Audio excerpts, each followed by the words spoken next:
오늘의 말씀은 여호수아 7장과 8장의 말씀입니다. 이스라엘 자손들이 온전히 바친 물건으로 범죄를 하였는데 유다 지파 세라, 삽디, 갈미의 아들인 아간이 그 빼앗은 물건을 가졌기 때문에 하나님께서 이스라엘 자손에게 진노하십니다. 여호수아가 여리고에서 사람을 베델 동쪽 벳 아웬 곁에 있는 아이로 보내서 땅을 정탐하고 돌아온 사람은 백성을 다 가게 하지 말고 2-3천 명만 가게 해서 치라. 소순이 모든 백성을 보내 수고롭게 하지 말라는 얘기를 듣고 3천 명쯤 올라갔는데 그들이 아이 앞에서 도망해서 36명쯤 죽고 성문 앞에서부터 스바림까지 쫓아가 내려가는 비탈에서 쳐서 백성의 마음이 녹아 물같이 되었습니다.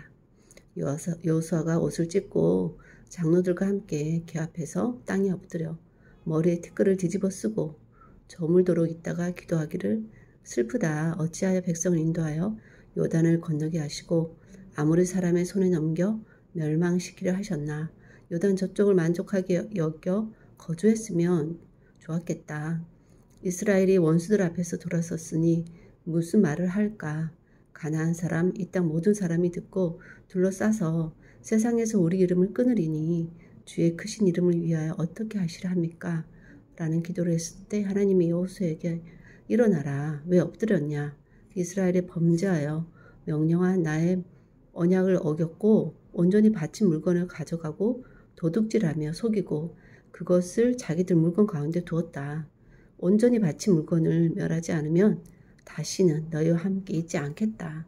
일어나 백성을 거룩하게 하여 내일 아침에 그것을 가진 자를 뽑아 그와 그의 모든 소유를 불사르라 해서 여호수아가 아침 일찍 일어나 아간을 뽑게 됩니다. 그래서 그가 숨기지 말고 자복을 하게 되는데 시날산 아름다운 외투 한 벌과 은 200세겔 50세겔 금덩이를 땅 속에 감추었다 해서 장막에서 취해서 하나님 앞에 쏟아 놓습니다.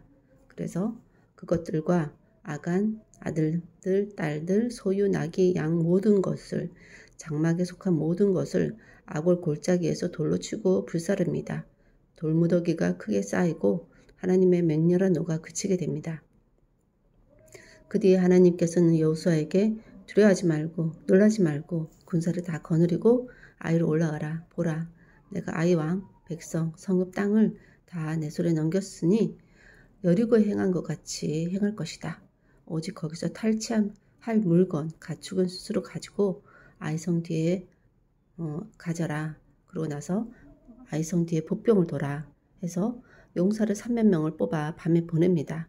성읍 뒤에 매복을 시키고 멀리 가지 말고 스스로 준비해서 처음처럼 성읍에 가서 올라갈 때 도망하여 유인해서 성읍 멀리 떠나면 일어나서 점령하라. 성읍을 취하며 불살라 하나님 말씀대로 행하라 합니다. 아이 서쪽 베델과 아이 사이에 약 5,000명쯤 매복시키고 여호수아는 백성 가운데서 자고 아침에 일어나 점호하고 장로들과 더불어 백성 앞 아이로 올라가 북쪽에 온 군대를 지를 쳤을 때 아이 왕이 급히 나가 아라바 앞에 이르러 정한 때에 싸우려 하나 매복이 있는 것은 알지 못했습니다. 그래서 거짓 도망했고 성문을 열어놓고 다 추격을 할 때 하나님께서 여호수아에게 내 손에 잡은 단창을 들어 아이를 가리키라. 이 성읍을 내 손에 넘겨주리라 해서 손을 드는 순간 복병이 급히 일어나 성읍을 점령하고 불을 놓습니다.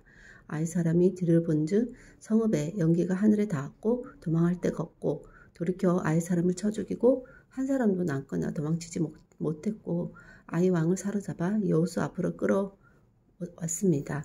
12,000명쯤 되는 사람을 진멸하고 바치기까지 여호수아가 단창을 잡아 든 손을 거두지 않았습니다. 오직 성읍의 가축 노력한 것은 탈취하고 아이성은 불살라 영원한 무더기로 만들어 오늘까지 황폐하게 있습니다. 아이 왕은 저녁까지 나무에 달았다가 해질 때에 내려 성문 어귀에 던지고 위에 돌무더기 쌓고 오늘까지 있습니다.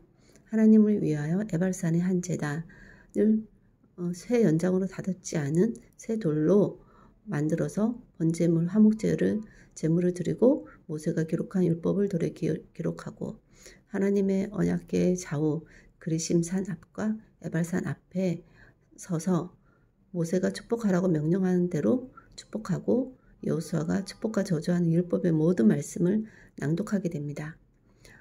아간 한 사람은 말씀을 통해서 봤을 때 특별히 어떤 사람이다라는 설명이 없지만 그가 범죄함으로 온 이스라엘이 위험하게 됩니다. 어쩌면 그가 숨긴 물건은 전체적으로 봤을 때는 크게 티도 안 나는 물건일 수도 있습니다.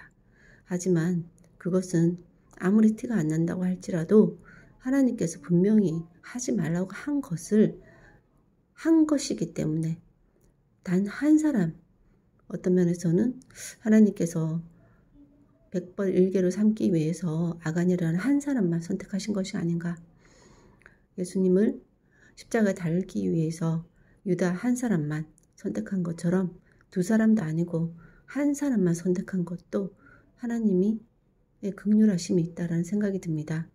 비록 그 선택받은 사람은 참으로 불행한 인생이라 할지라도 그렇게 선택된 데에는 어떤 또 다른 이유가 있지 않을까.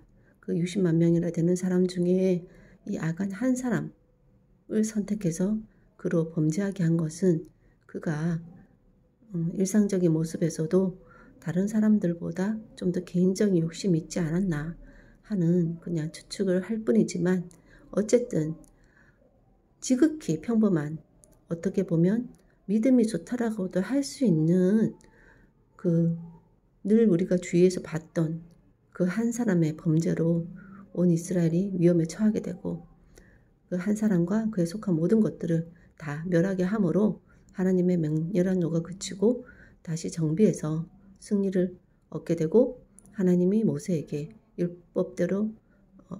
준 율법대로 다 행하고 여호수아가 그 율법을 모두 낭독하고 돌에 기록함으로 다시는 잊지 않겠다는 다짐을 새롭게 하는 내용입니다.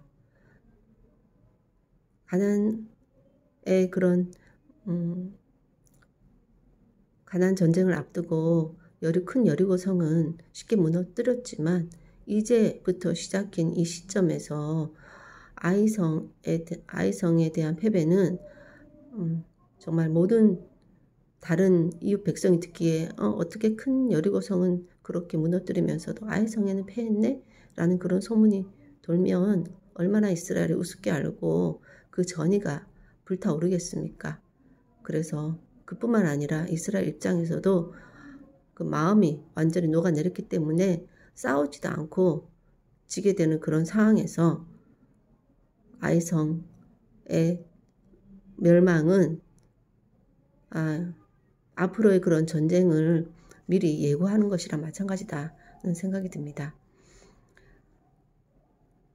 무너뜨려야 할 성의 크고 작음은 실질적으로 승리와는 직접적인 상관이 없다라는 생각이 듭니다. 그 성이 크든 작든 그 모든 전쟁은 기본적으로 하나님의 전쟁이신 것이기 때문에 하나님께서 승리케 하셔야 승리하고 아무리 얼마 되지 작은 성이라 할지라도 하나님이 패배케 하시면 패배할 수밖에 없는 것입니다.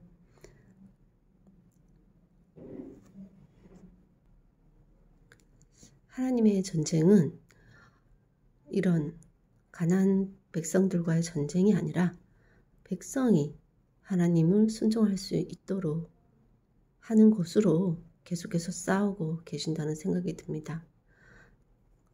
순종하지 않는 백성의 마음이 가장 큰 적인 것입니다. 내 안에 적이 있고 또 나의 편도 있습니다. 내 안에 불순종의 마음과 싸우기 위해서는 큰 문제를 가지고 하나님께 나아가는 것뿐만 아니라 작은 일상의 일 가운데 하나님을 의지하지 않고 나의 생각대로 해버리는 것에 대해서 오히려 섣불리 내 스스로 판단해서 방심하는 것, 그것이 그것으로 인해서 정말 생각한 것과 반대로 일이 되었을 때 그것이야말로 더 큰 데미지를 주는 것 같습니다. 그것에 대해서 작은 일일수록 일상의 작은 일, 늘 해왔던 일, 그리고 내가 했던 큰 일에 비해서는 작은 일이라 할지라도 모든 일에 대해서 경계심을 가지고 깨어 있어야 한다는 거. 그리고 아무리 작은 일이라도 늘 하나님을 의지하는, 하나님의 말씀대로 하는 삶. 그리고 무엇보다 하나님이 하라고 하는 것을 하는 것뿐만 아니라 하나님이 너무나도 원하지 않는 불순종의 것들에 대해서 아무리 내 생각에 작은 일이라 할지라도 그것을 단호하게 대하는 나의 마음가짐이 꼭 필요하다 하는 생각이 듭니다. 하나님, 왜 정말 큰 문제에 대해서는 간절히 하나님께 구하고 정말 큰 일을 앞두고는 너무나도 민감하게 하나님 앞에 깨어서 기도하고 정말 작은 것으로도 하나님의 마음을 신경 쓰게 하지 않도록 더욱더 주의하는 모습으로 오히려 큰일은 어떤 면에서는 좀 허무하다 싶을 정도로 쉽게 이루어질 때도 있는 반면 그렇게 큰일을 또 하고 나서 난 뒤에 다가온 작은 일상의 일들에 대해서는 개의치 않게 여기고 이 정도쯤이야 큰일도 내가 했는데 라는 생각으로 방심함으로 하나님께서 하라고 한 것보다 정말 싫어하시는 하지 말라고 한 것을 스스럼 없이 어떤 면에서는 아무 생각 없이 또 이 정도는 괜찮겠지, 티도 안 나겠지 하는 마음으로 하게 되므로 그것이 나 개인뿐만 아니라 내가 속한 정말 나의 사랑하는 정말 내가 참으로 가장 잘 되었으면 좋겠다. 나의 큰 기도 제목이었던 사람들에게까지 영향을 미치므로 큰 패배감을 맛보게 하는 일을 스스로 하는 그 발단이 너무나도 작은 일이었다라는 것이라면 얼마나 허무할까요? 하나님, 그러기에 큰일이라도 큰일은 큰일대로 작은 일은 작은 일대로 늘 하나님만을 의지하면서 내가 그것을 하는 것 가운데 하나님의 지시에 어긋나는 일이 한치도 없도록 늘 더욱더 조심하면서 주의하면서 정말 그 다른 것들은 다 잊어버려도 하나님이 하라고 한 것보다 하지 말라고 한 것에 대해서 더